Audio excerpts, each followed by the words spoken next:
राधे कृष्ण दोस्तों। कल बैसाख मास का गुरुवार है और कल एकादशी भी है। कल एकादशी है। तो आज मैं आपको इस वीडियो में हमें कहाँ जल चढ़ाना चाहिए और क्या दान करना चाहिए, ये सब मैं आपको इस वीडियो में बताऊंगी। तो गुरुवार भी है, तो आप सुबह जल्दी उठिए, जितनी जल्दी हो सके उतनी जल्दी आपको उठना है, क्योंकि एकादशी भी है और अब बैसाख मास के आखिरी दिन चल रहे हैं। तो आपने अगर पहले उपाय नहीं किए हैं तो ये सब आप कर लीजिए, दान कर दीजिए। जो मैं आपको बता रही हूँ वो आप सब इन 2-3 दिनों में भी कर सकते हैं, उससे भी आपको पूरे बैसाख मास का फल मिलेगा। तो एकादशी और गुरुवार होने के कारण नहाने के जल में आपको थोड़ी सी हल्दी, चुटकी भर हल्दी जरूर डालिए, थोड़ा गंगा जल डालिए और उसके बाद आप उस जल से नहा लीजिए जितनी जल्दी हो। और फिर उसके बाद सूर्य भगवान को अर्घ देना है। आप पीतल के लोटे से भी दे सकते हैं और तांबे के लोटे से भी दे सकते हैं। उसमें थोड़ी चुटकी भर हल्दी डालिए और गंगा जल डालिए थोड़ा सा, और जल से भरने के बाद आप सूर्य भगवान को अर्घ दें। उगते समय अगर अर्घ देते हैं तो आपको 3 बार देना है, और अगर 8 बजे तक देते हैं तो 4 बार देना है। ये मैं आपको हर वीडियो में बता रही हूँ, हर वीडियो में आपको रिपीट करती हूँ। और गुरुवार भी है, 11 भी है, तो हम अनाज का दान नहीं कर सकते कल, क्योंकि कल एकादशी है। तो आप किसी भी मंदिर में, कोई भी आपके आसपास जो भी प्राण प्रतिष्ठित मंदिर हो, चाहे वो किसी का भी हो, हनुमान जी का हो या राम का हो, कृष्ण का हो, शिव का हो, किसी का भी हो, किसी भी हनुमान मंदिर में जाके आप फल का दान कल करेंगे। जितने भी फल हो उतने दान करिए। अगर आम जैसे अभी मौसमी आम है, तो अगर आम का दान करेंगे तो उसका आपको कई गुना फल मिलेगा, क्योंकि जो जो आम को खाएगा उसको आत्मा तृप्त होगी और वो आपको उसका बहुत आशीर्वाद मिलेगा। ज़रूरतमंदों को भी आप आम दे सकते हैं और देना भी चाहिए, चाहे जो भी आपका सामर्थ्य है, जैसा भी है, पर आम जरूर दीजिए। आपके आसपास जो आपके सेवकगण हैं या आपके ऑफिस में जो काम करते हैं और बड़े बुजुर्ग हैं जो मतलब आपके आसपास रहते हैं, जिनको ज़रूरत है, जो खरीद नहीं सकते, अगर आप उनको आम का दान कीजिए।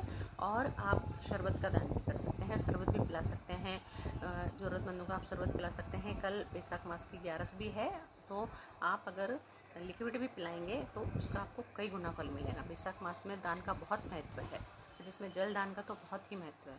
आप गौशाला आपके आसपास है तो वहाँ भी आप जल डाल कर आ सकते हैं, देकर आ सकते हैं। मटकियाँ रख सकते हैं, जितनी हो उतनी मटकियाँ मंदिरों में रख सकते हैं आप।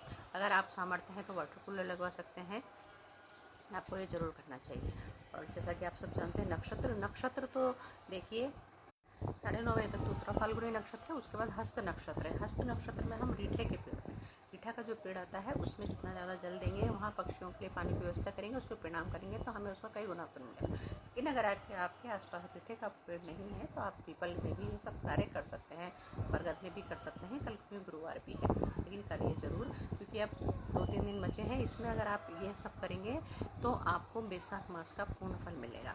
और जैसा कि आप सब जानते हैं कि आजकल मैं आपको संतान संबंधी उपाय बता रही हूँ, तो आप पूरे महीने मैंने आपको संतान प्राप्ति के उपाय बताए हैं। आप मेरे पहले के वीडियो वॉच करिए, जो भी आपको सूटेबल लगे, जो आप आराम से कर सकते हैं उसे करिए, पर करिए ज़रूर, उसका लाभ ज़रूर उठाइए।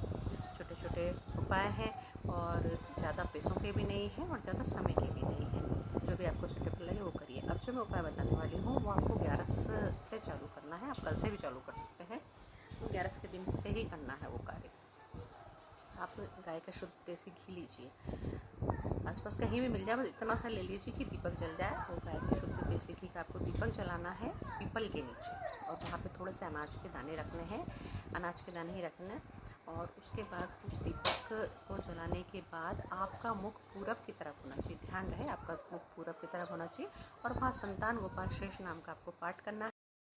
और वहाँ पर पीपल पर ही आपको मतलब चींटियों के लिए अपने घर से ही आपको आटा, शक्कर, घी लेके जाना और चींटियों को वहाँ डालना है, और जल भी आपको चढ़ाना है। ये सब करने के बाद आप गोपाल शेष नाम का पाठ करेंगे।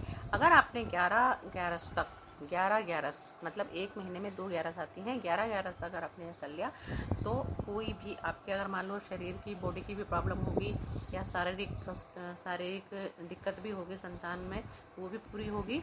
और अगर मान लो नहीं है तो आपको इसका प्रतिफल बहुत जल्दी मिलेगा और आपको इसका रिजल्ट भी बहुत जल्दी मिलेगा। ये तो हुआ एक उपाय। दूसरा है, आपके आसपास अगर पीपल का पेड़ है तो आप गुरुवार से ही चालू कर सकते हैं। पीपल का पेड़ है तो आप, अगर मान लो आपके पास टाइम नहीं है गोपाल शेष नाम पाठ, संतान गोपाल शेष नाम का पाठ करने का आपके पास समय नहीं है, तो आप ये किसी पंडित से भी करवा सकते हैं, घर में भी करवा सकते हैं। करवाइए ज़रूर, उससे आपको बहुत बेनिफिट मिलेगा। और जो दूसरा उपाय है वो गुरुवार का है। पीपल के पेड़ का ही है। आपको पीतल का लोटा लेना है और उसमें चुटकी भर हल्दी डालनी है, चुटकी भर गंगा जल डालना है, थोड़ी सी मिश्री डालनी है और जल से भरने के बाद उसको आप पीपल के पेड़ के नीचे जाइए और वहाँ पर जाकर आपको वो जल चढ़ाना है और ओम नमो भगवते वासुदेवाय का जितना हो उतना जाप करना है और 3 परिक्रमा पीपल की लेनी है और घर आ जाना है। ये अगर आप गुरुवार से स्टार्ट करके 45 दिन तक करते हैं तो भी आपको बहुत बेनिफिट मिलेगा। करके देखिए, बहुत छोटे छोटे हैं लेकिन कारगर उपाय हैं। और अगर मेरी वीडियो पसंद आ रहे हैं तो लाइक कीजिए, शेयर कीजिए और सब्सक्राइब भी कीजिए। अगर नए नए हैं तो शेयर करने से आपको बेनिफिट मिलेगा, आपके यार दोस्तों भी फ़ायदा उठाएंगे और उसका फल भी आपको मिलेगा। और लाइक अगर आप करते हैं तो मैं मोटिवेट होंगी और आपको छोटे छोटे कई उपाय बताऊँगी। जैसे वैशाख मास का मैं हर मंथ बताती हूँ, आने वाले जेठ के मास में भी मैं आपको उपाय